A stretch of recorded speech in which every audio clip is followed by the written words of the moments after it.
Welcome to Mind Your Business. This is the podcast where culture meets clarity, and we turn today's headlines into habits that help you activate your best self. I'm your host, Greggy Amisial, and today we're going to kick some things off with some energy. We are deep in the first round of the NBA playoffs, and I've got 3 stories on deck that I want to talk to you about. 1 is about joy and building a culture around that. 2 is about what it takes to stay elite over 40. And we got 1 powerful reminder that real strength includes being vulnerable. That's right. Today we're going to talk about the culture shift in LA, my Lakers, and we're huge Laker fans. So we're going to talk about the culture shift in LA. We're going to talk about why men need space to feel. And of course, we're going to talk a little bit about priorities and habits and systems of one of the most impressive athletes of all time, LeBron James. LeBron James. That's right. So we're going to talk about those 3 things today. And I hope you'll find this enjoyable. If you're listening to this podcast, again, it's Mind Your Business.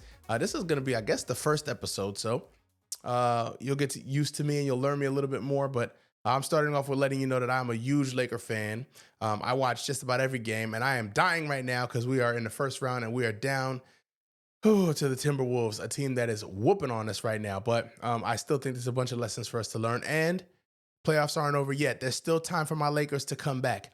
One of the reasons why I think they have a chance to come back at all is because of the culture that they have built in LA. That culture was built around 2 words, focused joy. Focused joy, as described by the coach, Redick, is the kind of joy that you work all day, all season, and all year for. And I just love that as a message. In his first conversation with the LA Lakers fans and his first presser that he did when he was chosen as the head coach, the first word that he said was gratitude. But immediately after that, he started talking about the things that matter to him. He started talking about the grind of the NBA, the fact that it's 82 games, there's constant travel, there's endless adjustments that you have to make, and that joy is a part of the process for him. He wanted that joy to be a part of the process, but not only just the joy, but he used another word in there, and I said it was focused joy. To me, I thought that was such an amazing concept of thinking about focused joy. I feel like that's the kind of concept or culture that I want to work around. I want to be in a space where I could be focused, right? Where I could have my attention to detail, attention to the things that matter, but still find joy in doing it. And really, when he spoke about that, he was saying that joy isn't a passive feeling. It's something that you earn through commitment to process. Think about that.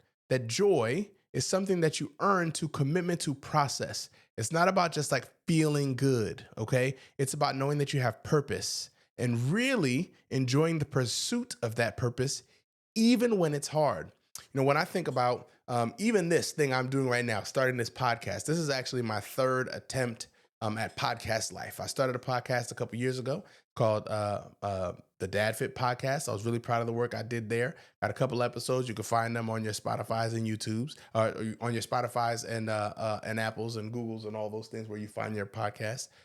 2 years ago, I did another podcast called My Personal Professional Life with a friend of mine, Beth Message. It was an awesome piece of work to do, but I still wanted to kind of crack this nut and really get into here and figuring out how to do this thing of finding your own audience and growing that audience. So this is part of what I'm doing now. And even in doing this, getting up here, setting up a camera, setting up my lights, getting the mic set up, making sure my face got the right lotion amounts on and everything is a part of the process. And it gets a little nerve-wracking to put your own words out there, to let people kind of get into who you are. You have to enjoy that for you to sustain it. And that's an important thing. So right now, as I'm approaching this, I'm trying to approach it with that same focused joy that JJ talked about. Here's another thing he talked about: self-knowledge and self-mastery. Now, starting to be a coach in the NBA is a huge thing. You're going to be asked to be the leader of men. Not only are you going to be asked to be the leader of men, you're going to be asked to do that in public. Like, everyone is watching everything you do. They're watching your work, what you say, how you say it, what you wear, what you dress. You know, all those things become part of the process. And it's even tougher when you have someone on your team who some consider the GOAT, the greatest of all time. Now, don't ask me who I consider the greatest of all time. If you're watching this on YouTube right now, you could probably see behind here, I got my mama mentality back there. I'm a Kobe guy, so Kobe is my GOAT. But I have to respect LeBron James and his greatness. But becoming the coach of something like that, it's like being handed the keys to a Porsche or a Corvette right on day one. And this is your first time driving. It's a nerve-wracking thing. But the way he was approaching this job was saying that he needed to know his self. He needed to be able to be himself.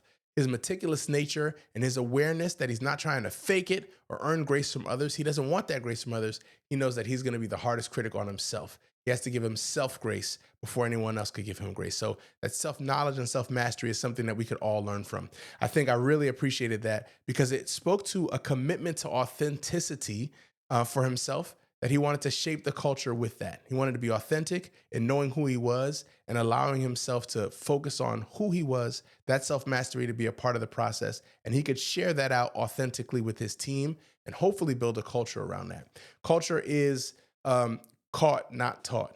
It's one of those things I really like to say when I get in spaces to teach other people. And when I think about when I say that, what that means is the things that you do, all right, are the things that people will like see and believe more than the things that you say. As a coach for the Lakers, it's not going to be about what he says to the team. It's about what he does. So if he's clear and confident in who he is, whether he makes a mistake or not, he's confident in that. His team will trust that. They will come to understand that that's who he is. It's not about what he says. It's about what he does. So how he shows up, if he's there early, if he's really focusing on plays, if he's sharing information, those are the things that the team is going to focus on. And what he wanted them to focus on was to have that focused joy. And that was important for him. And that self-mastery is definitely a part of that. The last thing, and I've said it a couple times in here, is that he wanted to embrace the process over the outcome. I remember watching those first press conferences when he started the team. And I'm telling you, as a fan of the Lakers, you want a championship every year, okay? You know it's not possible, but you want a championship every year. And what happens is you start listening for the clues. Does this coach actually believe we could be championship contenders? So I listened very hard for him to say, yes, I think we could be champions. And you know what? He never said that. I think they were like almost like probably had an embargo on the word. They didn't want anyone to say championship, almost like to not speak it into existence any earlier. But what he did say was he wanted people to focus on the process and not the outcomes. He said he wanted people to let go of the outcomes. It has to be about the enjoyment and embracing the process. His mindset was all about daily improvement. If we can get better a little bit every day and keep showing up to get better a little bit every day, then the wins would show up because we're focused on the right thing, all right? You got to keep the main thing, and the main thing is process. In a world obsessed with results, focused joy reminds us that fulfillment, all right, comes in showing up every day. That's where the confidence and the culture is built, and we can build that culture for ourselves if we focus on those same things. It's about process and showing up every day to fulfill that process and build that culture. All right. Now, someone who is also focused on a process is like a perfect marriage for JJ Redick. And this is not a Lakers-centric podcast, even though I am a Laker fan, and I will tell you from time to time what's going on with my guys. But today, this is where it came from because we're in that playoff mode, and the Lakers really inspired me. Today, I want to talk about LeBron James a little bit. Right now, we're going to talk to you about championship priorities, habits, and systems. And I say championship because LeBron James is definitely a champion. In his second season and second episode of his podcast, Mind the Game, he talked to us and shared with us his priorities, habits, and systems. To me, that was super duper important because at Activating You, my wellness company, we talk about those things being at the root of how you activate your best self. If you're clear on your priorities, then you can get your habits to align with those priorities and then put those habits and systems that make them easy to replicate. And that is your formula to activating the best version of you. LeBron talked about how he does that, and he made it super clear that he prioritizes one thing above all else, and that is recovery. He said that sleep is the start or the core of it all, right? Doesn't matter what he does. I could do the hyperbaric chamber, cryotherapy, massage therapy, Normatec boots, but if I don't get sleep, then none of that matters. And at 39 or 40, competing at a high level requires a ton of intentional recovery. It's not just for his body, but it's for his mind. To me, that was so important for him to call out because I'm telling you, as someone who is trying to activate the best version of himself, who's someone who loves to work out, I stay in the gym as much as possible. And as I'm getting older and I am now in those 40s that he's talking about, it's important for me to be clear that rest is just as important as the workout. Rest is just as important as the diet, if not more important than. And if I'm going to take it from anybody, I should take it from a guy who's doing it this great. The takeaway here from everybody should be that sleep is not a luxury. It is part of a system. The best performers treat sleep like a non-negotiable, all right? They do not let it pass. If LeBron protects his rest, and all the things he has to do, then we should too. And I think that's an important one for us to take away. The next thing that I want to talk about from a priority standpoint is LeBron made himself a priority, but he did something special that I think is important. He didn't look at himself as being a priority as the only thing he had to do. He had to make that clear with his family and allow that to be a family decision. LeBron shared that being great is required more than just a personal commitment. He needed buy-in from everyone in his entire family, from his wife to his kids to his mom. Everyone had to understand that his pursuit of greatness would shape all of the routines of the entire family. It would shape how they travel, what they do on vacations, and their home life. It was a selfish decision that he had to make, but he did so strategically. He prioritized himself, which meant creating a foundation that could lead, inspire, and provide for his family. Now, as a man, and I don't want to speak for all men, but I can speak to the ones that speak for the ones that I'm close to and my friends and how we think about things. And oftentimes we feel a pressure to want to provide, but also want to be great. We want to exercise and we want to be home. We want to go make money, but we want to be with the children. We want to spend time with our friends and family, but we also want to be able to devote time for our children. And those things become harder and harder to do when you separate them out. It becomes really important for us to figure out how to do all those things. And I think one of the things he calls out here is a clue. He communicated his priority in this space with his family. That makes it more than just saying one thing, but it makes it doing something a little different. That communication allowed it to be everyone's priority.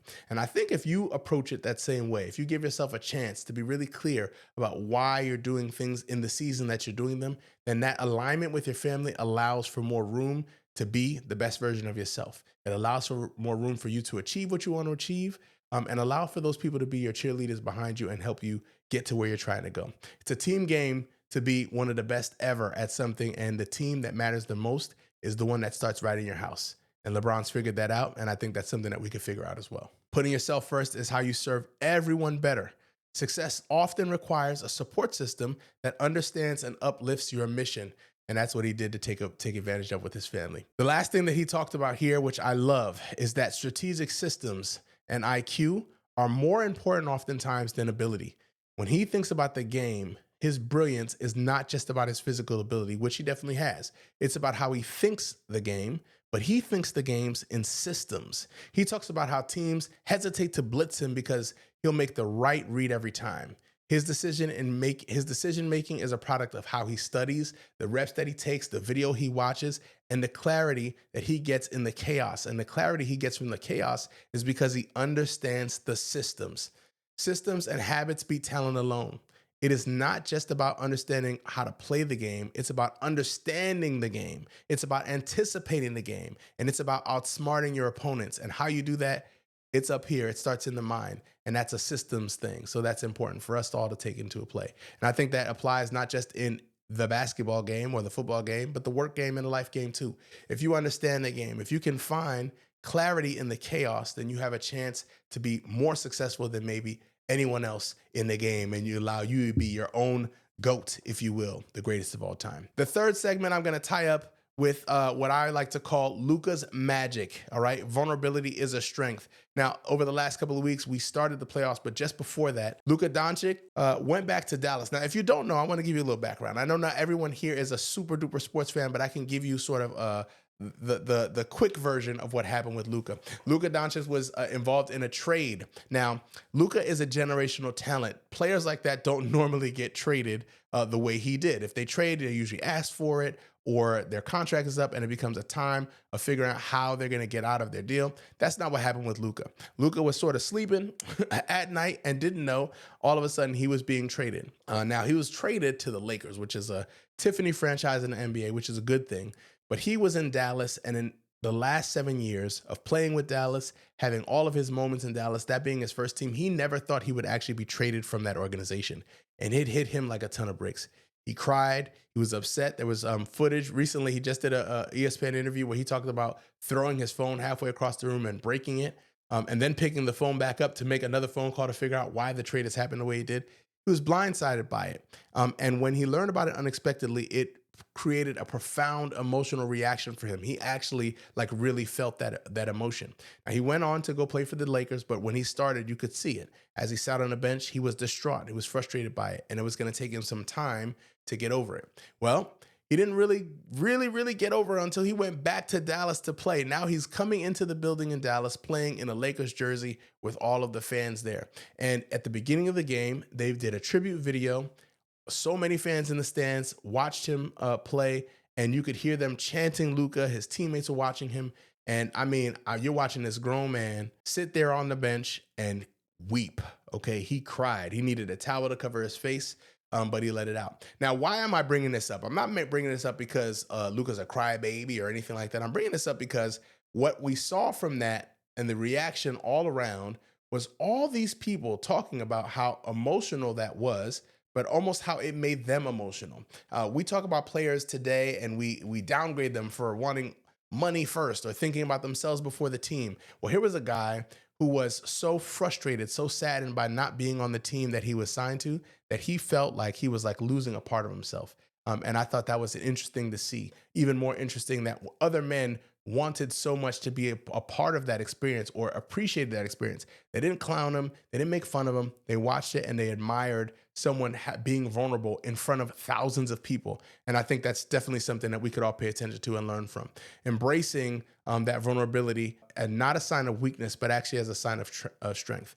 Sometimes we're going to have to embrace new chapters, right? I work in a space where I'm seeing a lot of people get let go from work. There's people getting, right, in the news as we watch it, there are people who are getting fired in large fell swoops. Companies are downsizing and choosing to let go of a ton of people at a time. There's going to be some shock that comes with those experiences. When you have that shock, if you allow yourself to open up to the idea that there could be a new experience on the other side of that, you could start to embrace a new chapter.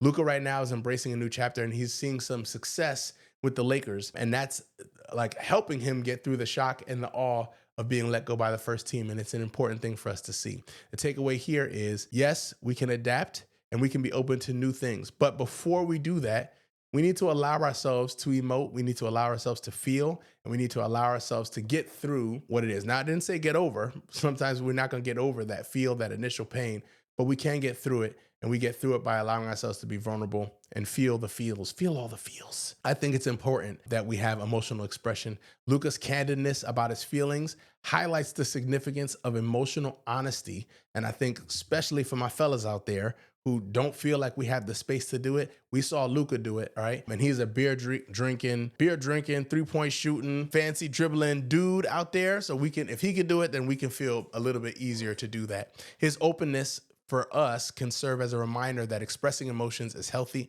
and it can foster deeper connection and understanding. And I know both the Dallas fans and the Lakers fans have more connection with Luka because of his vulnerability to do that. All right, so I want to introduce this segment I want to call Let's Make It a Habit. And here's why I'm calling it Let's Make It a Habit. For I think about a year, I was doing an Instagram live show, and that show was called Let's Make It a Habit, where I tried to give everyone a takeaway from something that I found in the news. It's sort of like what I'm doing with this podcast episode here. But we're going to make this a weekly segment that everyone can take something. We're going to highlight something that everyone can take immediately and make it a habit that serves you. So in this one, I'm going to encourage everyone to express some emotion, especially my guys out there. I said it just now before, but I want to really give everyone a chance to think about this. You need to create spaces where vulnerability is accepted and can lead to personal growth and stronger communities. It's important, right? It's important that we are emotionally honest and we don't hold all that emotion in. We got feelings. Sometimes we get hurt, and sometimes we need to be able to say that. It also helps us in spaces when sometimes we're happy and we can express those things too. But don't just express the happiness. Sometimes express your displeasure or your sadness as well. It's important to be able to do those things in both spaces. Now, I'm going to try at the beginning of this podcast to keep this thing short and sweet. All right. I can talk and wax poetic a lot, but I want to make sure in the beginning I can earn your trust and earn your time that you're paying me with right now by keeping it short and sweet to start. And then eventually, as we grow together, we can grow the content and make this a little longer. Today, this is the first episode of Mind Your Business. If something hit home today, whether it was the idea of JJ's focused joy, LeBron's discipline, or Luka's emotional honesty, don't just think about it, put it into practice. right? Take the notes that we shared in here and put those things into practice. I want you to remember that success isn't just about doing more, it's about doing what matters with intention, priorities, habits, and systems. That's how we activate our best selves. If you like this episode, I need you to do me a favor and subscribe. I need you to share it with someone who's trying to build something real, okay? And leave a quick review because that would help me more than you know. And if you want, okay? If you want to stay locked in, follow me on Instagram at Greggy Amisial. You can hit the link in the show notes to sign up for my weekly newsletter, okay? And until next time, here's what I want you to do. I want you to mind your business and make it a habit. Thank you.